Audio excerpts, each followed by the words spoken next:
Hi, this is Mark Shaw. I'm with Nick Williams. Hi, how you doing? And we're still doing Nick and Mark Do Latte. On our last video, which you may not have seen, we sort of ended up by talking about people actually charging people when they've perhaps been used to doing it all for free. Can you talk through, for our audience today, and for me as well, how you think the sort of steps might be for that, how people can get over that hurdle of actually to start charging people? Yeah, well, I think there's two kind of aspects to it. One is the sheer practicality of it. It's like if you've given away a load of free information, people are interested, they've been inspired by it, there'll always be next steps. Okay. So I think you have to, if you like, kind of claim some level of authority and expertise to go, well, I've given all this away, but I know what the next steps are. Okay. So it's to create a range of products and services at different price points, and you know, in business terms they talk about having a sales funnel.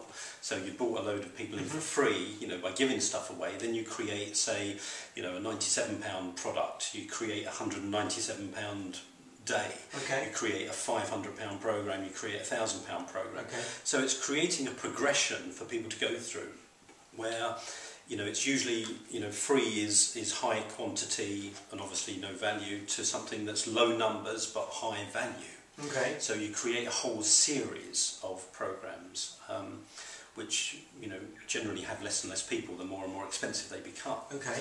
But you would understand with your own authority and expertise what those programs need to be about, because you'll always know what the next steps are for people.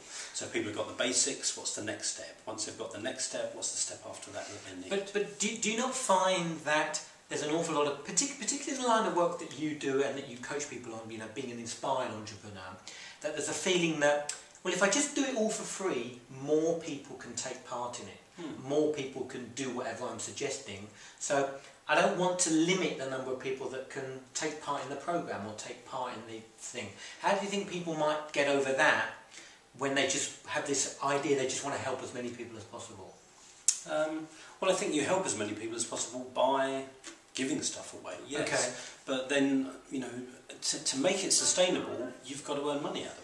You know, and there's just a sheer reality to that. You cannot just build a business by giving stuff away. I suppose I've met a few people that kind of do stuff by donation, who say, you know, come along to my events and if you find it worthwhile, you know, give me a donation.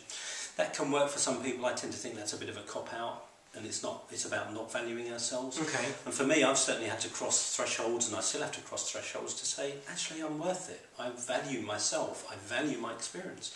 You know, I've been doing what I do now for 20 years, and I know that I can bring 20 years of insight and experience to people. Right. So it's not just about spending a day with me or an hour with me. It's the 20 years of experience that I bring to that day or that hour, which can be valuable. But you know, if I don't value it, nobody else is going to say, I want to be paying you £5 grand, Nick. You know, I've got to say, I want to charge £5 grand or £1 grand. It reminds and that's the block for many of us, is the real valuing of our own expertise, our own wisdom and our own experience. Well, I think, you know, there's a couple of points. I think the first thing is that perhaps people don't ask. So if you're not asking for money, no one's ever going to be paying you if you're not asking. So I think it's to get over that hurdle. And the second thing is, I never forget when I took my daughter to see a paediatrician. Terrible dribbler, my little daughter, for when she was sort of 1 or 2 or whatever. I took her to see a paediatrician, top guy, whatever. Was in his room for 5 minutes, literally 5 minutes. And at the end of it, he said she's got to have her adenoids out. Fine, we went and had the adenoids out. We then got a bill via Bupa or whoever. Bupa paid, but we got a bill and we saw what it was. It's about £2,000. Wow. And my ex-wife said to me, "That's a lot of money for 5 minutes." And I said, "No, we just pay for 40 years of experience." Okay, so it's not a lot of money. The reason why he did it in 5 minutes is because he knows what he's talking. And that's the same with you, same with me. Is to, I think, value what you do know at what point people should be getting it for free, and then people should be paying you afterwards, yeah? Yeah, and you know, for me personally, that's been an ongoing journey of really learning to value myself and acknowledging my experience and acknowledging what I do bring, and then putting a monetary value on that. And I suppose I've gone through a lot of fear about, well, if I charge too much money, are people going to not like me anymore? And I think that's a big one for most of us. It's like we want to be seen as nice people, and if we're charging a lot of money, are people thinking we're only in it for the money now? And I think that's a big fear that I've certainly had, and I see with a lot of people that I work with, is that self-concept. I want to be seen as a nice person, not a greedy person. Okay. So for me, the way through that is it's not about being nice or greedy, it's about being competent. You know, and if you step up and say, you know, I can really help you get some, you know, massive steps forward or results, it's just about adding value to people then. Okay. And then the more that you can acknowledge the value that you add to people, generally people go, actually that's really worth it. And if you do add that value, people go, you know, you've just saved me 3 years of research because of your experience. Yes, so you do actually add value. So at the end of the day, it is about adding value. You know, because people are only going to spend money with you if they think it's worth it.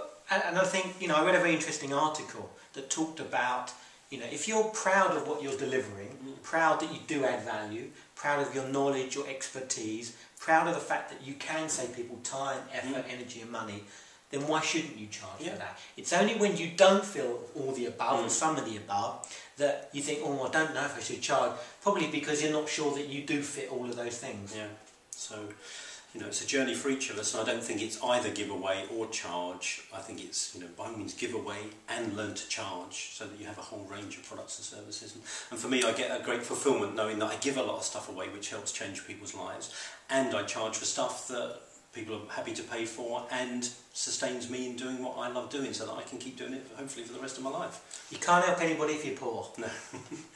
And on that note, that's Nick and Mark doing Latte, signing off for this little episode, and we'll have some more videos coming on very shortly. Thanks, Nick. Cheers, thank you.